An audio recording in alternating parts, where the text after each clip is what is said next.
Hello and good morning, everybody. How are you? Thank you very much for joining us once again for the latest instalment of our webinar. I hope everybody's well. There's some glorious weather out there. So yeah, I won't keep you too long because if you are still on lockdown, I'm sure you'd rather be out in the sunshine now that we can go out and do a few more bits, which is quite exciting. But for the next 20 minutes, you're mine, and we are going to look at the Tenant Fee Act. Quite a large bit of legislation that we had to deal with in the industry, a huge bit even. A lot of work went into this last year and in preparation, and now we're 12 months on, which does mean there are further advances in this legislation. So it's a bit more technical this week. There's a bit more information on the slides for you. So we'll take it slowly. What we're going to do is review what the Tenancy Fee Act, or the Tenants Fee Act 2019 brought in to legislation, and how it's changed and what we need to do now, how it's affected deposits, what's happening with rent at the moment and rental figures, and also there are some questions that have been submitted about this, which I'm really grateful for. So thank you, everybody. And we'll look at those towards the end of the webinar. So let's get started then. Here we go. I'm going to share my screen with you once again. So here we are, and let's begin. Okay, so first things first, as always, there's a bit of extra information for you.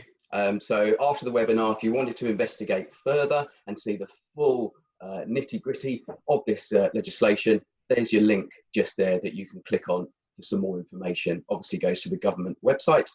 It's quite wordy, as these often are, hence why we're here today, to simplify things for you.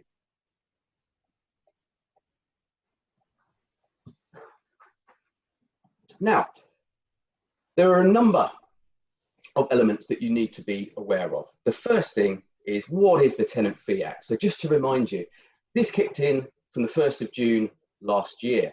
And what it really meant was that it prohibited landlords and agents from charging fees to tenants other than those that are allowed or permitted by the Act. And that revolves around new tenancies. Existing tenancies that were already in place, that were signed before the 1st of June last year, it applies to the renewal of those tenancies. Okay, and a renewal is deemed as a new tenancy. Okay. So this is just in England. So if you have properties in Wales, Scotland, or elsewhere, you will need to check those details. This covers just properties in England.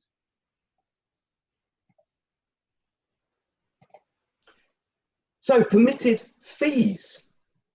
What are we allowed to charge? Okay, there's a couple of pages here of items that we can charge. Okay, so let's have a look. Rent is the first one. That's a nice, easy one. It's pretty obvious, isn't it? The tenant is allowed to pay rent. You're allowed to charge for that.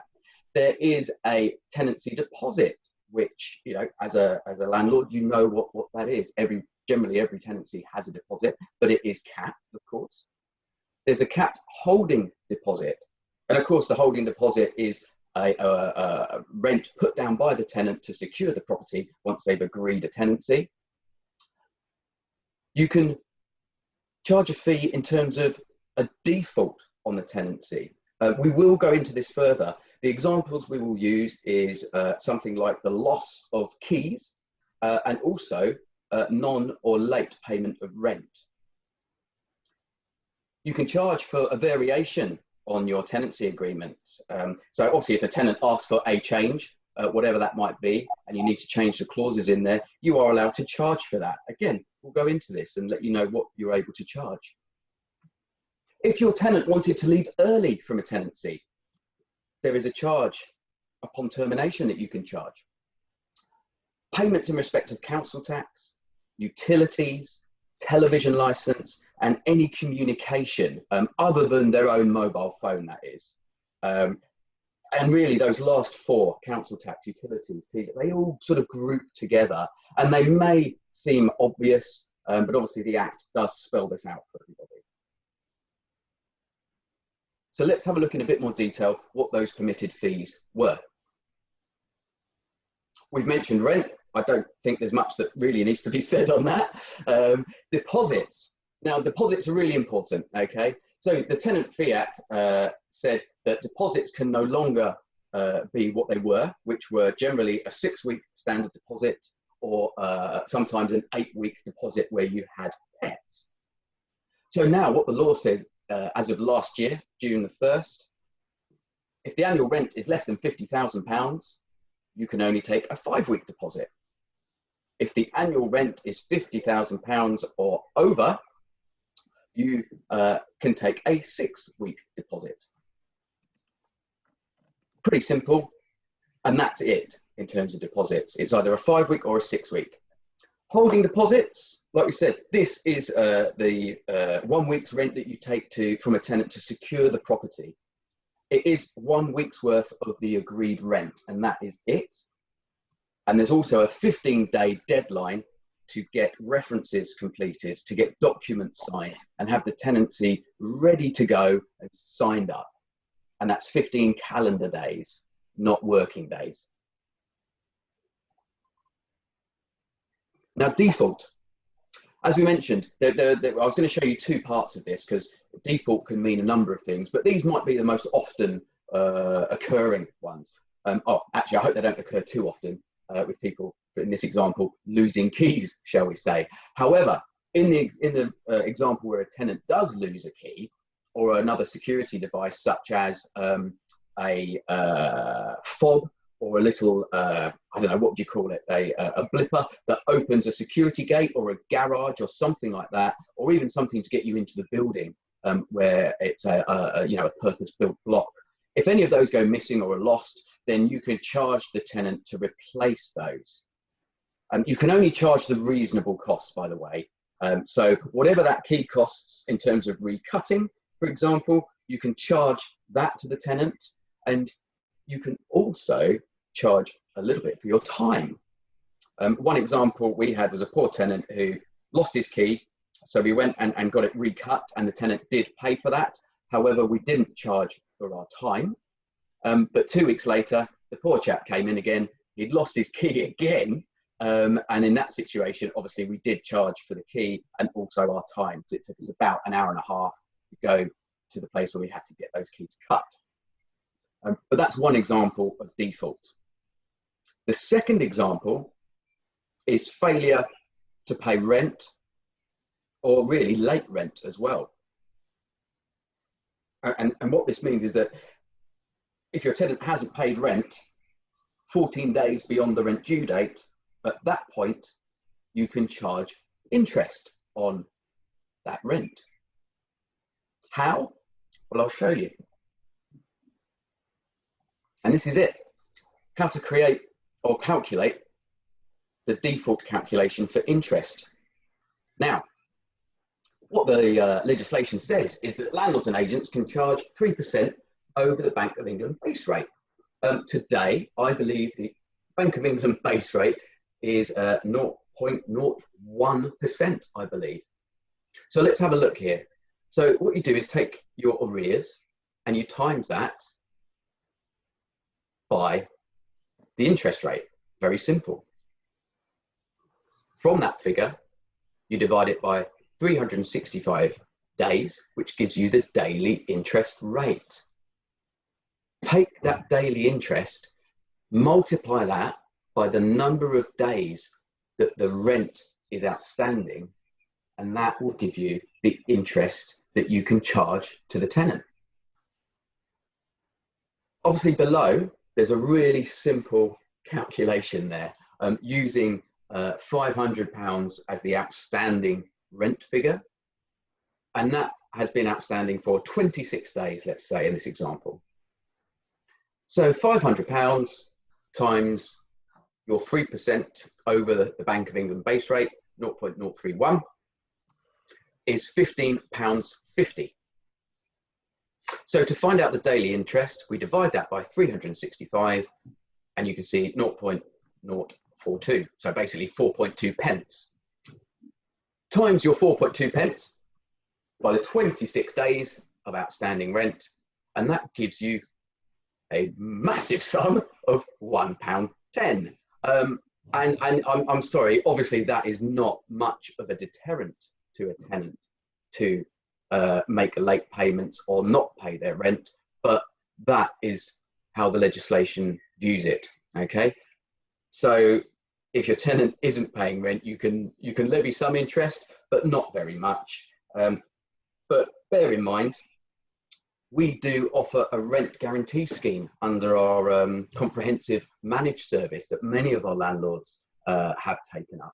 And those who have had rental issues during lockdown, who have rent guarantee, have felt very pleased with themselves that they had this, because there is a level of protection there for them, which actually probably will let them have far more in their pocket than a few pounds that we see here in this example. So, do have a think about it. Maybe for your next tenancy, a bit of peace of mind to have a bit of rent guarantee to back you up. Would that help? Would that set your mind at rest? So the other items that were permitted, like we said, a change of tenancy. So I don't know, let's say that the tenant wanted to move a partner in. Someone lives on their own and they said, I'd love to have my boyfriend or girlfriend join me and be added to the tenancy agreement. That's absolutely fine. We can do that, but it will cost £50. No more, no less. It's £50. If your tenant wants to leave the tenancy early and there's no provision in your tenancy that allows for this, such as a break clause, then they're going to have to surrender that tenancy and break outside the bounds of the tenancy agreement. So on that basis, we, and the Tenancy Fee Act says that the landlord shouldn't really be out of pocket for that. And so any loss suffered by the landlord and reasonable costs incurred by us as a letting agent are payable. However, you would need to detail all of those to the tenant in order to claim those funds.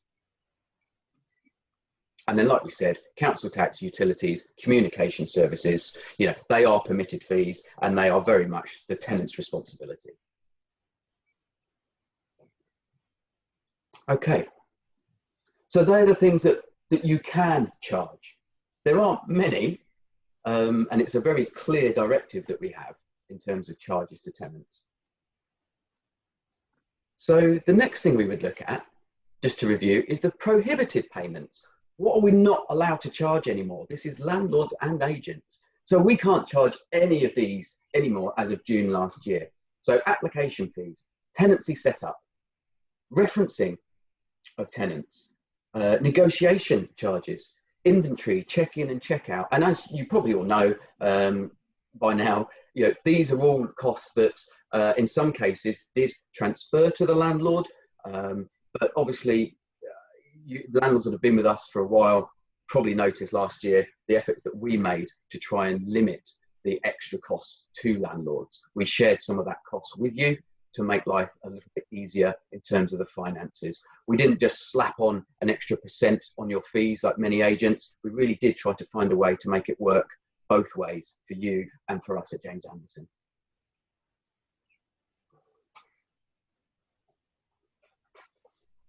Now, of course, when the legislation came out last year, it couldn't all happen instantly, which I hope is quite clear and obvious.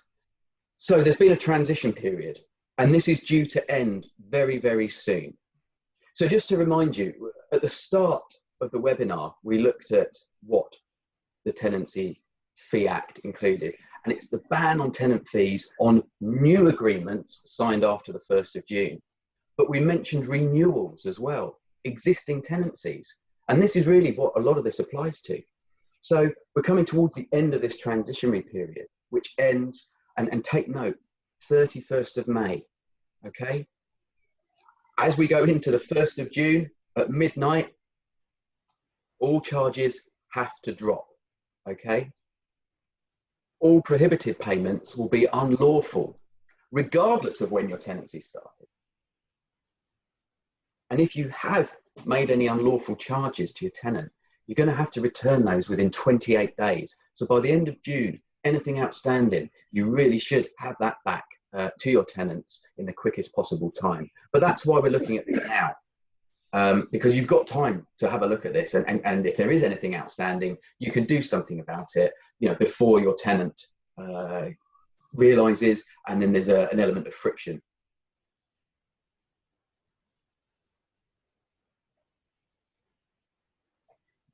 Deposits. Now, from the 1st of June last year, as we said, you could only take a 5 or 6 week deposit.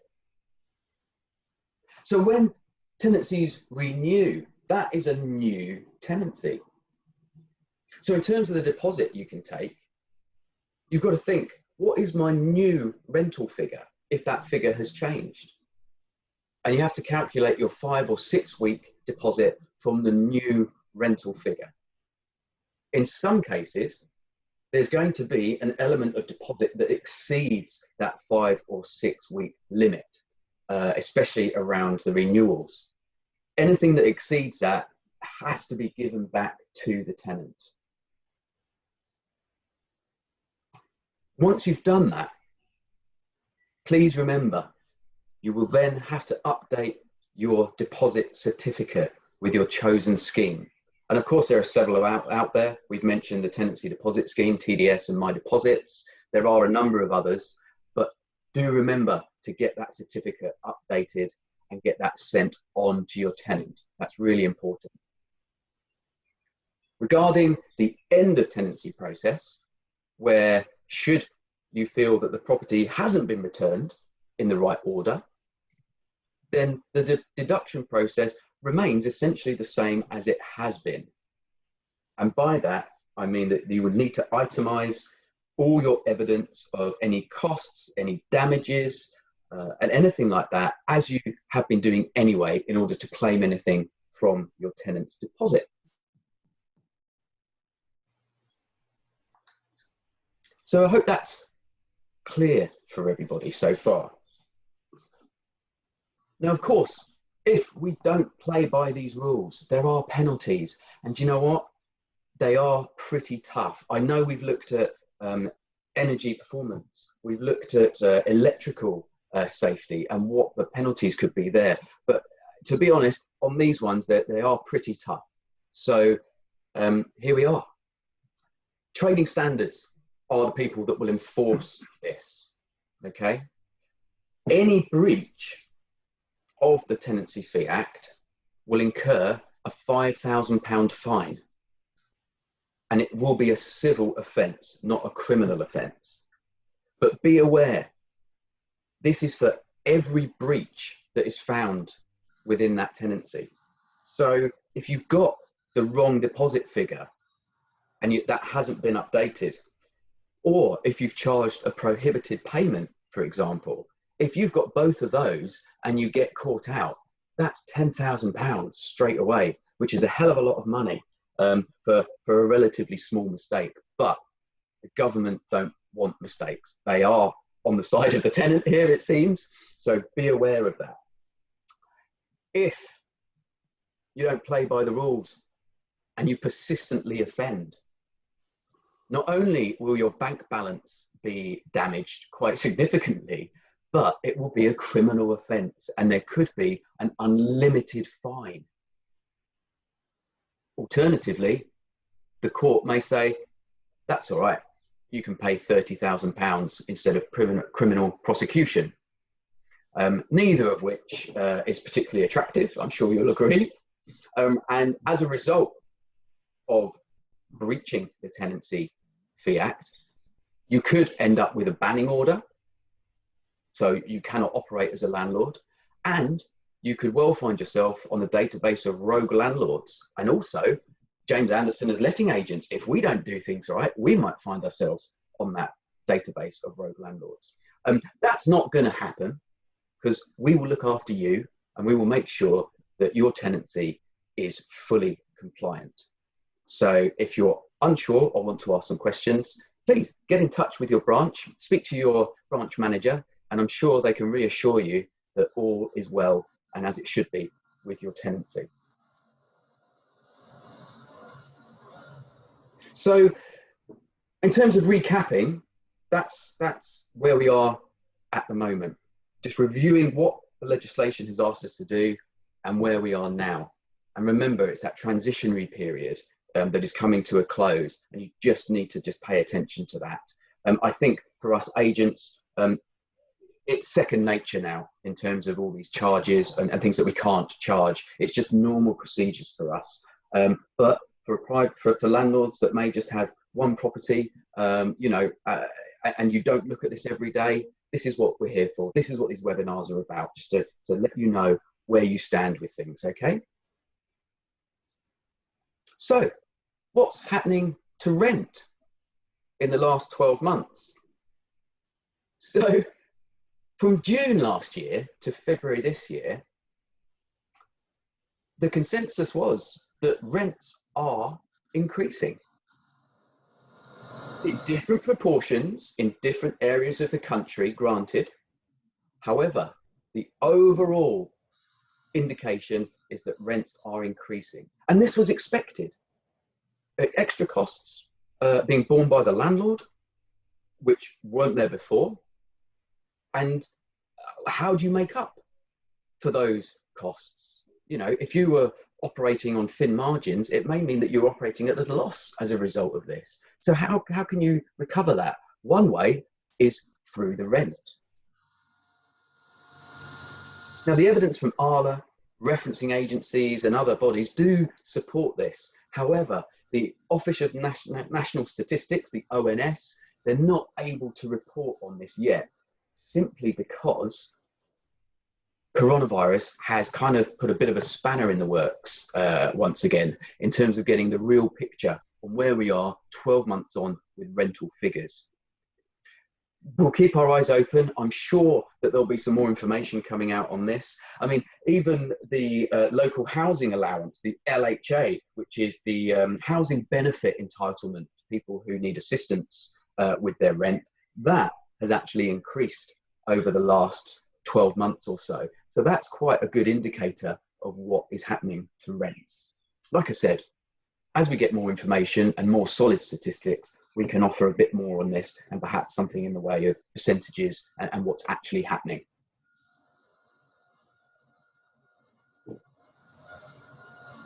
So as we said, a few of you have been very kind and sent some queries in to me, which I'm very grateful for. And they all vary a little bit. Some I can answer very easily. Some did cause me to sit and think a little bit, which is great because I love a little challenge. So let's have a look at some of these questions, okay? Now, this is one that's good. And it regards the renewal fee and the electrical safety. So kind of tying in a few of the points that we've covered over the last few weeks. And the Tenant Fee Act does drag other bits of legislation into it by its very nature. So let's have a look here. Now, this one, my tenant has renewed their tenancy and they signed documents last week, so in May. The original documents were signed last year on May the 18th. The actual start date of the renewal is the 2nd of July. So on paper, that renewal commences on the 2nd of July. Can I charge a renewal fee, and do I need an EICR? Remember, that's our electrical safety check, carried out under the latest legislation. Fantastic question, really good. So here's the answer. Now, when we think about the transitionary period, this agreement, the original agreement, was signed before the Tenancy Fee Act, before the 1st of June 2019. So that's okay. And the renewal was signed last week. So that's before the 1st of June. So I think we're okay there. So yeah, the renewal fee can be charged because it was signed and dated by 31st of May, which is absolutely fine. So yeah, you can charge a renewal fee. Now, the electrical installation condition report, your electrical safety, yeah, you're going to need an EICR. And the reason being is that the 2nd of July is one day after the new legislation begins. for electrical safety, which kicks in on the 1st of July, if you remember. So, yep, you can charge a renewal fee, but yes, you do need to get your electrical inspection done. Okay, so thank you very much for that. That actually came from Rowan. So thank you. Great question, and I hope that answer is satisfactory for you. So we've got another one. Then regarding fees. Now remember, as of 1st of June, any unlawful payments will need to be paid back. So the question here, as part of the agreement with my tenant, I took a payment for the checkout that I'm holding until the end of the tenancy in September this year. My tenant has said that I can't hold this money for the checkout and has asked for it back. Is he right? This one's pretty straightforward, really, to be honest.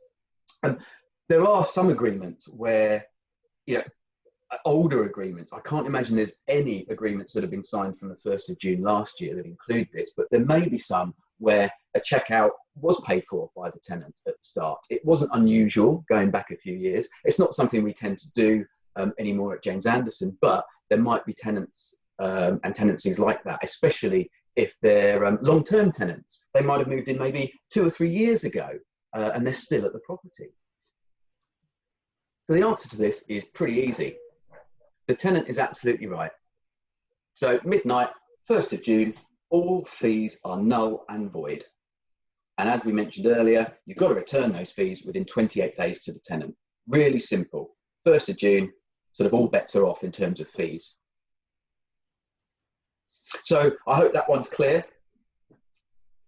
Again, that one's probably a slightly easier one than the first one. So how about this one? Rent and utilities. I have a tenancy where the tenant and I agree that utilities, gas, water and electric will be a flat charge per month for £50. The tenant's about to sign another extension. Can I still have this in the contract? That's a very good question, because you do get some modern buildings, purpose-built, that do have an element of utilities being included. Now with this, the tenant is responsible for utility payments, of course. What I would do is avoid having a separate clause for this arrangement. Don't have anything in your tenancy agreement that says, as a separate clause, in addition to the rent, the tenant will pay £50 per month towards rent. That is illegal. You can't do that. That's a charge to the tenant. What you can do is incorporate that £50 into your monthly rental figure. And it's just all inclusive. Really, really simple. Just add the £50 to the rental payment. And therefore, there is no Tenant Fee Act breach because you're not making an additional charge. And remember, rent is payable by the tenant. That's okay. Again, if you need to talk to us about stuff like that, please do, because there might be a few sort of technicalities that we can look at that can help the situation. But simply, this is the best way to do this. Just roll it into your rent. And the final question, again, in Barnes, Sheen, Putney, we do have a lot of people with pets. The area kind of lends itself. We've got so much open space and there's some great parks. So this is another fantastic question. Our rental property has a tenant with a dog. They're going to leave later this year. We don't have any issue with dogs or pets. But the deposit we hold is 8 weeks for this tenant rather than the usual 6 weeks. If the new tenant has a pet, can I still take the extra deposit to hold against potential damages? Okay. The answer is no, essentially, on this one. You can't take an extra deposit. What you need to do, look at your annual rental figure. Is it below 50,000 or above 50,000? Based on that answer, you can either take a 5-week or a 6-week deposit under the Tenant Fee Act. Nothing more. That is it. 5 or 6 weeks, okay? Now, what you could do where pets are involved, once again, it comes back to the rental figure. You could ask your tenant for more rent. because they have the pet. And you can market your property with a rental figure that says, if you've got a dog, we don't mind, we'll welcome you, but you'll be charged X amount of rent. If you don't have a pet, you're very welcome, and this will be what we charge you. And I think a tenant would fully understand that there is an added liability for pets. In this case, it's a dog, but obviously exercise a bit of common sense on these. I don't know, maybe a hamster or a goldfish potentially is viewed differently to a cat or a dog, I would say, in terms of potential damage that might occur. So do have a think about it. Let's not be overzealous with sort of pet rentals. Do make them fair in that sense. Otherwise, it may take longer to let your property, or you might get a tenant asking a few questions on that basis. But there is nothing wrong with asking for more rent if the tenant wants to have a pet.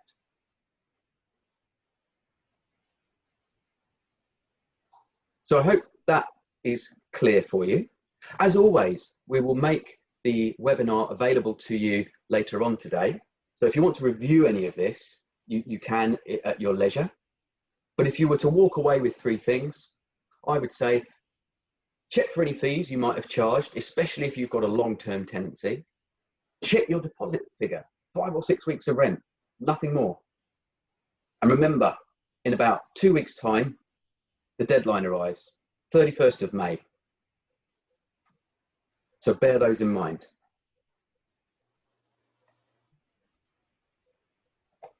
If you want to talk to me or talk to the team, of course, there's my direct line, there's my email address, and you've got the James Anderson website there where you'll have all the information if you want to speak to our managers or any of the team. We are here, we are available. So please let us know.